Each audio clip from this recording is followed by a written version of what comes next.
Olhamos dados da economia brasileira, olhamos dados comparados de várias economias do mundo, com um exemplo do estudo do FMI.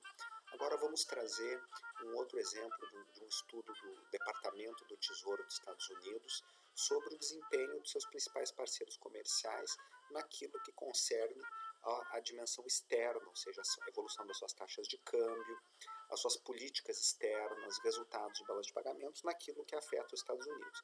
A ideia aqui não é fazer análise propriamente dita, é simplesmente dar o exemplo, mostrar como é que isso pode ser feito.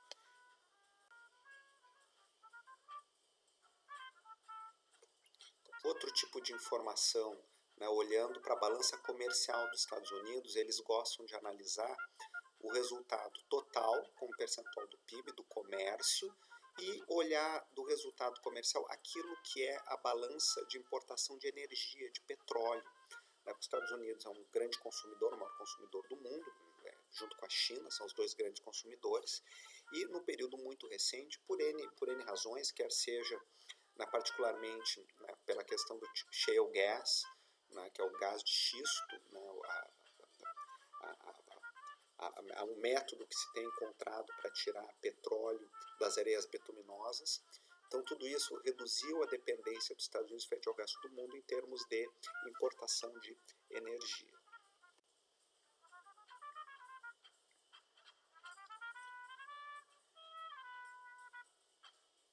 Os Estados Unidos permanentemente monitoram os países mais importantes, aqueles que são seus principais parceiros comerciais, para verificar se as moedas desses países estão desalinhadas ou não frente a algum modelo. Nós vamos olhar lá no tópico 3 do nosso programa os conceitos de taxa de câmbio de equilíbrio, os diversos modelos. E a ideia, basicamente, aqueles países que têm moedas subdesvalorizadas, tendem a gerar maiores superávites comerciais contra os Estados Unidos. Então é isso que eles estão tentando monitorar e verificar. Quanto maior o indicador, mais sobrevalorizado, quanto menor, mais desvalorizada. Mas isso depende, por óbvio, do modelo que eu estou calculando a taxa de câmbio real, e no caso, percebendo essa taxa de câmbio real efetiva como uma medida de equilíbrio. Nesse estudo especificamente, os Estados Unidos usam uma medida estimada originalmente pelo FMI e compara entre períodos de tempo para verificar se aquela moeda está mais ou menos desalinhada.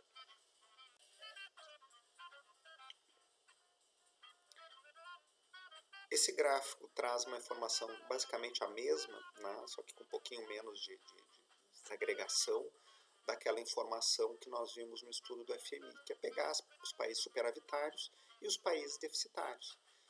Dentre os países superavitários, China, Alemanha, os países particularmente exportadores de petróleo, que eles não explicitam, mas colocam outros superavitários, se destacam, ao passo que nós temos entre os deficitários os Estados Unidos como o grande país deficitário do mundo.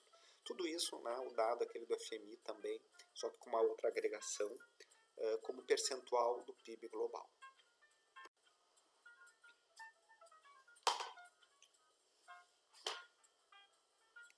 Uma outra medida que é a entrada líquida de capitais para os países emergentes, tanto para o conjunto dos países emergentes em bilhões de dólares, quanto para o total desses países, excluindo a China.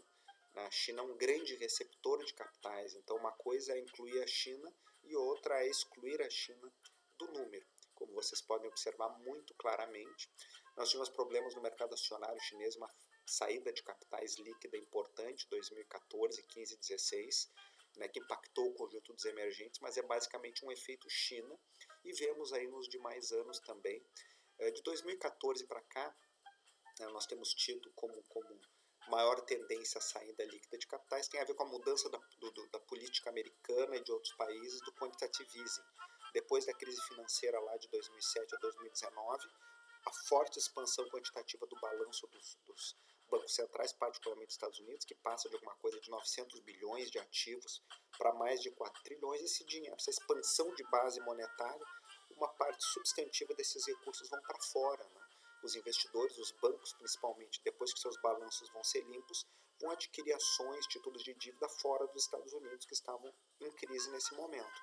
E esse dinheiro sai, vai para os países emergentes, depois começa a voltar. A partir de 2014, a economia americana está se recuperando, as taxas de juros voltam a se normalizar, mercado acionário muito forte, e aí esse dinheiro sai dos emergentes, nós vamos ter o resultado dessa saída líquida, dessa amostra de países emergentes aqui, utilizada na estimativa da Secretaria do Tesouro dos Estados Unidos. Então nós vimos que a preocupação dos Estados Unidos tem a ver com alinhamento de taxas de câmbio, fluxos de capitais. Aqui tem outra observação que eles fazem com muita atenção, eles e outros analistas, vimos que o FMI também, que é o volume de reservas que cada país tem. Essas são as estimativas para junho de 2019, conforme está ali na tabela.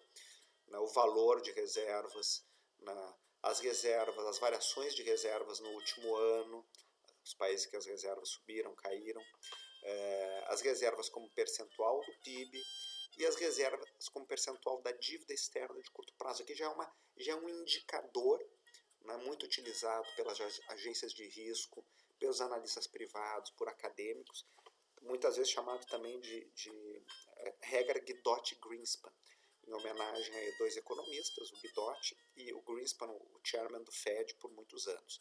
Pois a ideia é olhar aquela dívida de curto prazo. O que é a dívida de curto prazo? É a dívida que vence em até um ano. Em geral, são créditos que financiam o comércio internacional, e ver se as reservas são suficientes para cobrir essa dívida, né? Então, no caso da forma como é calculado esse indicador, em que as reservas estão no numerador e as dívidas no denominador, quanto maior este número, melhor. Maior é o volume de reservas frente às dívidas de curto prazo. Nós vemos aí países em situações mais ou menos confortáveis. O Brasil, um país que tem volume de reservas muito grande frente à dívida de curto prazo. Então, por mais que a economia brasileira venha aí desde 2014 um desempenho muito ruim, o setor externo, particularmente pelas reservas acumuladas lá atrás, né, 2003, 4, 5, 6, 7, 8, até meados de 2010, 11, as reservas acumuladas naquele ciclo permitem que neste momento a economia brasileira tenha uma maior solidez nesse aspecto.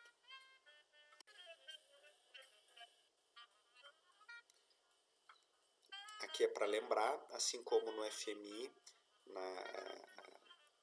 se preocupa com essa informação, também o Tesouro dos Estados Unidos está preocupado em olhar aqueles países que têm posições internacionais de investimento mais ou menos sólidas, e os países que são superavitários em geral, em conta corrente, são aqueles países com credores líquidos, e os países deficitários são devedores líquidos.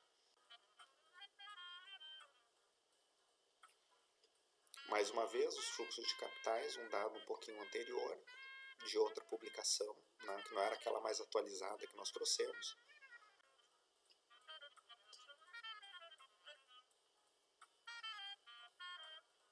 Os indicadores de reservas no ano anterior, né, eu peguei essa publicação em 2020, nós pegamos, e essa aqui é de 2019, depois em casa vocês podem comparar. Essa aqui traz uma informação adicional, além da relação reservas, dívida de curto prazo, né, é olhar o volume de reservas, né, com respeito ao total de importações, quantos meses de importações as reservas podem cobrir. Por isso nós mantivemos aqui uma outra informação interessante.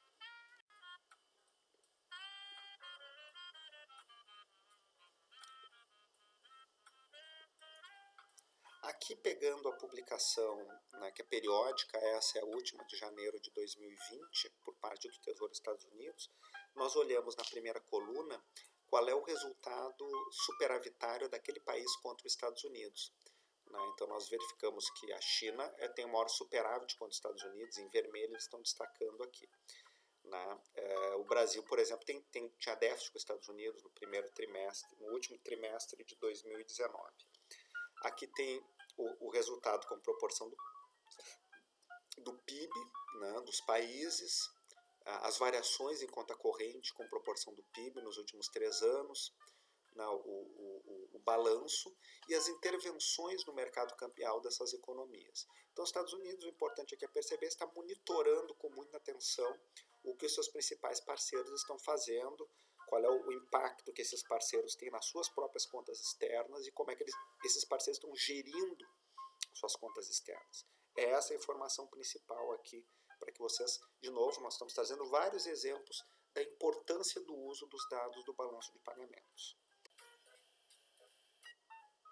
Para sintetizar o que nós vimos até aqui, o balanço de pagamentos nos dá dados de fluxos, né, ao longo do tempo, de todas as transações com mercadorias, serviços, rendas e os fluxos financeiros, os fluxos de capitais.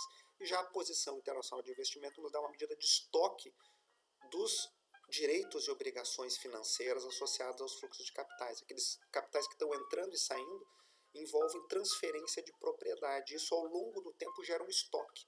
Tem países que vão ser credores líquidos e outros devedores líquidos. E são esses dados que nos permitem entender se uma economia está mais ou menos líquida, os agentes nessa economia estão mais ou menos líquidos em moeda estrangeira, se eles têm capacidade de pagamento de longo prazo, portanto solvência. Eu posso tentar entender como é que o comércio exterior desse país evolui, o que ele vende, para que ele vende, se a melhor ou a pior no desempenho das suas exportações tem a ver com mudanças de preços, mudanças de quantidades vendidas ou as duas coisas. O desempenho financeiro, isso ajuda os agentes privados e públicos a tomarem decisões acerca de comprar e vender bens, serviços, rendas e ativos com respeito à economia que está sendo analisada.